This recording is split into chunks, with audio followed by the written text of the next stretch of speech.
Hey, Leo Drager here. I hope you guys are enjoying the videos. And in this video, I want to talk about a really cool tool to change your MAC address. It works really well on Windows.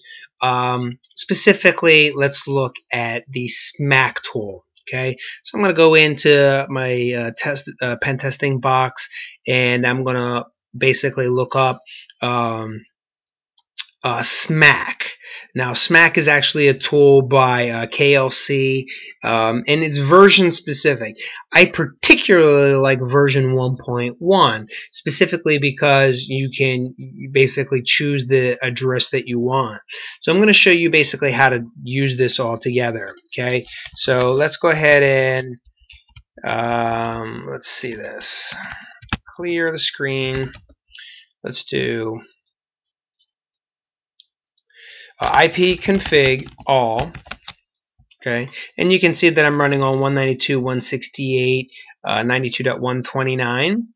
And what I'm going to do is go over here to my network properties, go to my local area network. Actually, before I do that, let's back up a second. Please note that the MAC address is, it ends in 44BB Delta Delta, Bravo Bravo Delta Delta. Okay, so if I just try to run this tool, I'm going to run you into an error here. If I just try to run this tool and change, BB to CC and then update the MAC address, it'll actually say that it's done here. But if I go interrogate the network adapter card again, you can see that it was BB before and it's still BB again. So it didn't exactly take. And the reason why is because of a DLL, or dare I say protocol that called NDIS, or Network Device Integration Specification, I think is what it's actually called. Off the top of my head, it's just NDIS. And so what that tool or DLL does is it actually binds your MAC address to the network adapter card. So in order to get this to work properly, you have to actually disable your interface. Okay, then update your MAC, then enable your interface again. And now if you run this, you can actually see that it took to CC. Now that's not too bad of a way to do it. Okay.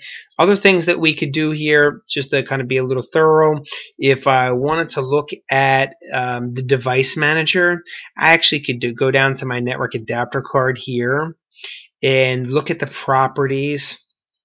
And sometimes you have advanced features in here that you can change as well. So you can see the network address is, 44CCD. Okay, so let's try this again in just a slightly different way. Let's go ahead and disable this. Go back to our adapter, and let's call this DD. Update it. Okay, that'll refresh. Then enable your MAC address again, and then actually rerun it again, and you can see that it actually changed it there. So I can natively do this in Windows, depending on the network adapter card and the drivers. Most of them I would say you're probably not going to have a problem with. Or you can use an add-on utility like this. Okay, and of course you can refresh it and see that it actually changes. All right, so that's basically how to run the SMAC tool. This is what you would do if you want to spoof somebody's MAC address or attempt to poison a switch or advertise to somebody else without really realistically using the ARP protocol. So that's SMAC. So I showed you SMAC, and then also how to actually do it with inside Windows in the advanced network adapter card properties as well. Thanks for watching. My name is Leo Drager, and don't forget to check us out on Facebook, LinkedIn, YouTube, and Twitter.